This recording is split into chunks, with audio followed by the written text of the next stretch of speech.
What's up mga Padres? Welcome back to our channel. Again, I'm Mike of Padres, and today we are back with another sneaker unboxing video. By the way, on this channel, we do different types of vlogs, reviews, unboxing videos, YouTube shorts on different types of items. Mainly on sneakers, but we also do videos on, as you can see in the background, action figures, toys, collectibles, Funko Pops, and whatnot. So, with no further ado, let's get into this one.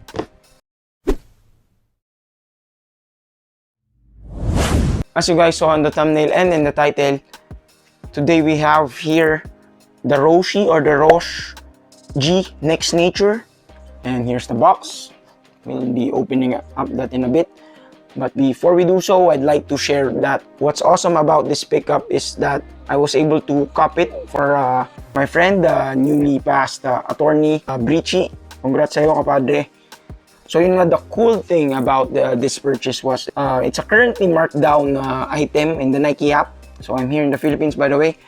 So the retail price is 4,695, and then it had the markdown already. And then during the Member Days sale, that was like a few days ago, they had the promo code that you can use upon checking out. So from 4,695 pesos, I was able to cop it for only 1,973.30. That's above 50% off. I think around 55-60%. You guys do the math for me.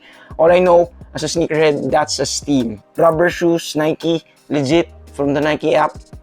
1,900 lang, wala pang 2,000. That's definitely a steal. Men's size pa yun.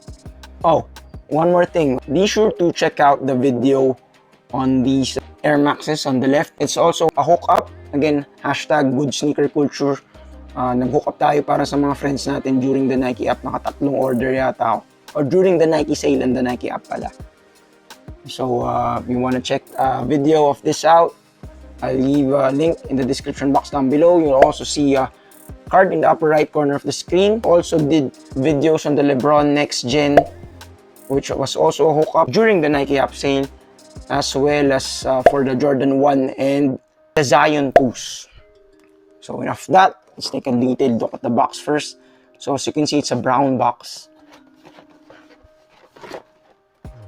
So at first glance, it seems like it's an ordinary box. As you open it up, you'll see that it's actually a Move to Zero box, and that's how it looks. So it reads here, this is a shoebox, but it's more than that. This is an all-in-one storage, shipping, and return box, which helps reduce the amount of material we use. It's made from 90% recycled materials, and you can recycle it. A shoebox that does a lot with less. So see Nike's logos for SB Dunks, standard Nike word and swoosh, Jumpman. And I think this is part of the ACG. Oh yeah, the ACG line for hiking. Not just for golf shoes or Roshe. Many of their lines from the brand use this type of box and material. So for the paper, and just standard white paper. And then we'll finally pull them out in the box. And here we have him. So before we take a detailed look at the pair, there's a tag here, and made with at least 20% recycled content. And for the outsole, of course we start with the outsole. That's where the Move to Zero part is on this shoe. So this is actually a golf shoe.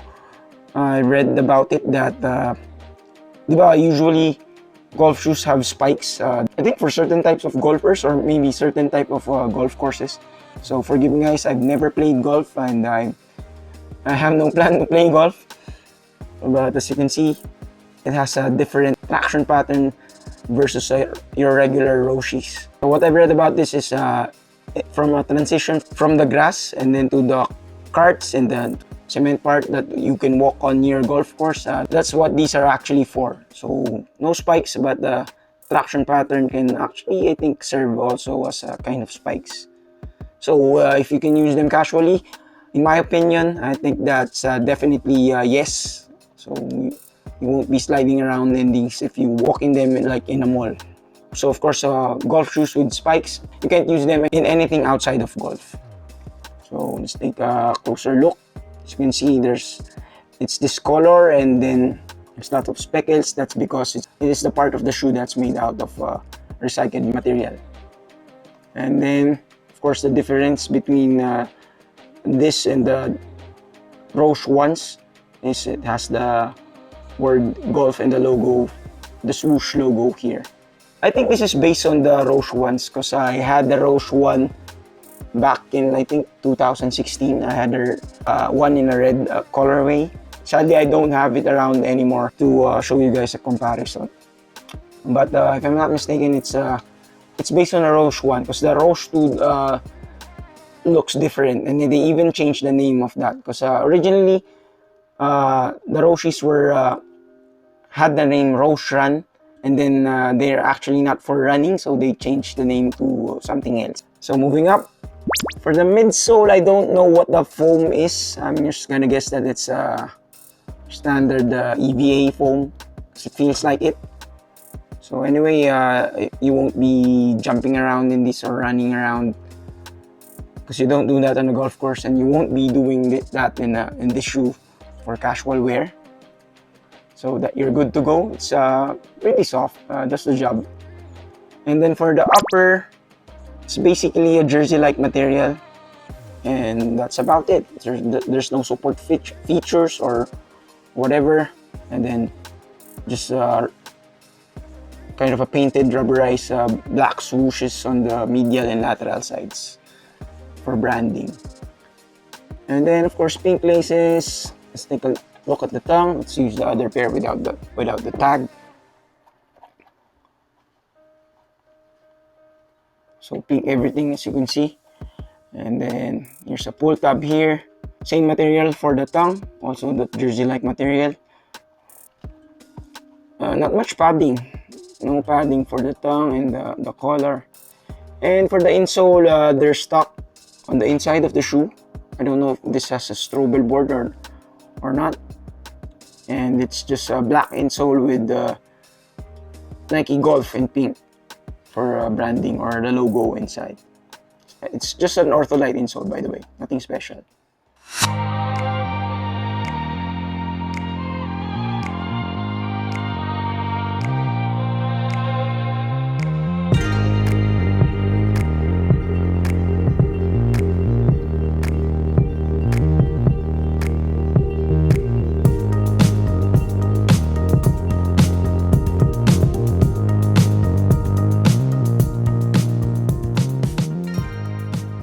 So that's it for today, guys. If you made it to this part of the video, please consider subscribing, smashing the like button, leaving a comment down below, sharing this video, and hitting that notification bell.